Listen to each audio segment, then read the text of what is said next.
Hi students, நம்ம இன்றைக்கி என்ன பார்க்க போகிறோன்னா 4ஆம் வகுப்பு கணிதம் தான் பார்க்க போகிறோம். பருவம் வந்து 3, அலகு வந்து 5. அதாவது பணங்கிற தலைப்பின் கீழ் உள்ள பயிற்சி கொஸ்டின் தான் பார்க்க போகிறோம்.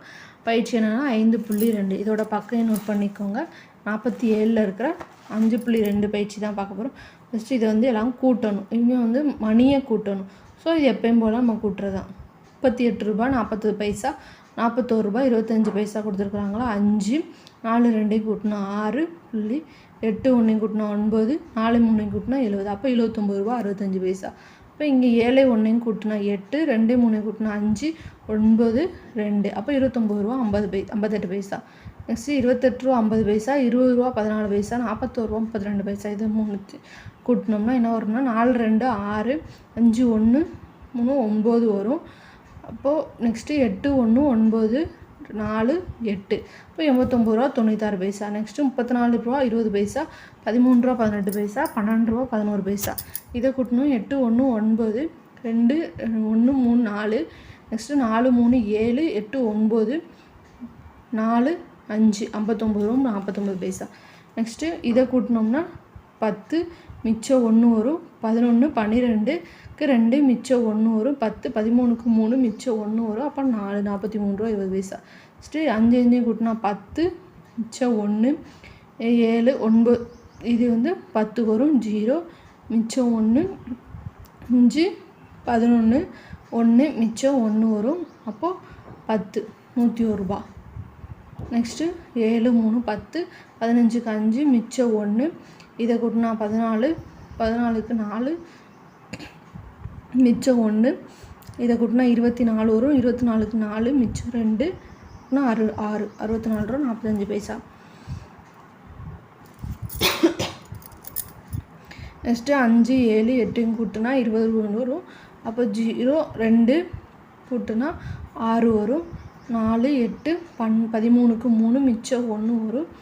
9 14க்கு 14 வரும். இதான் ஒரு ஆன்சர். நெக்ஸ்ட்டு வந்து செகண்ட் கொஸ்டின் தீர்க்க. இளங்கோவன் ஒரு மட்டையை 105 ரூபா 15 பைசாவுக்கும் ஒரு பந்தை வந்து 24 ரூபா 24 வாங்கினான். அவன் செலவழித்த மொத்த தொகை எவ்வளோன்னு கண்டுபிடிக்கணும். இங்கே பாருங்கள், ஒரு மட்டையின் விலை வந்து 105 ரூபா 15 பைசாவா. நெக்ஸ்ட்டு ஒரு பந்தின் விலை வந்து 24 ரூபா. செலவழித்த தொகை வந்து ரெண்டுத்தையும் கூட்டுனா போதும். அப்போ 5 1 9 2 1 129 ரூபா 15 பைசா தான் அவன் செலவழித்த ரூபா. நெக்ஸ்ட்டு கொஸ்டின் வந்து சாதாம் காய்கறி கடைக்கு சென்று 1 கிலோகிராம் கத்தரிக்காய் 28 ரூபா 50 பைசாவுக்கும், 1 கிலோகிராம் வெண்டைக்காய் வந்து 10 ரூபா 50 பைசாவுக்கும், 1 கிலோகிராம் பூசணிக்காய் வந்து 11 ரூபா 50 பைசாவுக்கும் வாங்கினார். அவர் செலவழித்த மொத்த தொகை எவ்வளவுன்னா, இங்கே பாருங்கள், 1 கிலோகிராம் கத்தரிக்காயின் விலை வந்து 28 ரூபா 50 பைசா, 1 கிராம் வெண்டைக்காயின் விலை வந்து 10 ரூபா 50 பைசா, 1 கிலோகிராம் பூசணிக்காயின் விலை வந்து 11 ரூபா 50 பைசா. இப்போ மொத்த தொகைன்னா 3த்தையும் ஆட் பண்ணணும். அப்போ 0 15க்கு 5 மிச்சம் 1 வரும். 2 10 10க்கு 0 மிச்சம் 1 கூட்டினா 5 50 ரூபா 50 பைசா தான் அவன் செலவழித்த தொகை. நெக்ஸ்ட் கொஸ்டின் கண்மணி தன் மகளுக்காக ஒரு அட்டையும் ஒரு பேனாவும் முறையே 65 ரூபா 50 பைசாவும் 48 ரூபா 75 பைசாவுக்கும் வாங்கினான். இந்த பொருட்கள் வாங்க அவள் செலவழித்த தொகை எவ்வளோன்னு கேட்டிருக்காங்க.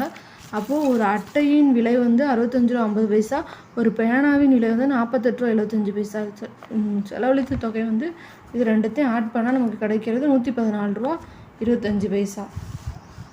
இதுதான் அதோட ஆன்சர். நெக்ஸ்ட்டு ரம்யா பிரியாணியை 74 ரூபா 50 பைசாவுக்கும், இட்லி 28 ரூபா 50 பைசாவுக்கும், தோசை 60 ரூபா 50 பைசாவுக்கும் வாங்கினார். அவர் செலவழித்த தொகையை காண்க. ஸோ பிரியாணியின் விலை வந்து 74 ரூபா 50 பைசா, இட்லியின் விலை 28 ரூபா 50 பைசா, தோசையின் விலை 60 ரூபா 50 பைசா. செலவழித்த தொகை வந்து இது எல்லாத்தையும் ஆட் பண்ண நமக்கு கிடைக்கிறது 163 ரூபா 50 பைசா. இதுதான் அதோட ஆன்சர். நோட் பண்ணிக்கோங்க. தேங்க்யூ.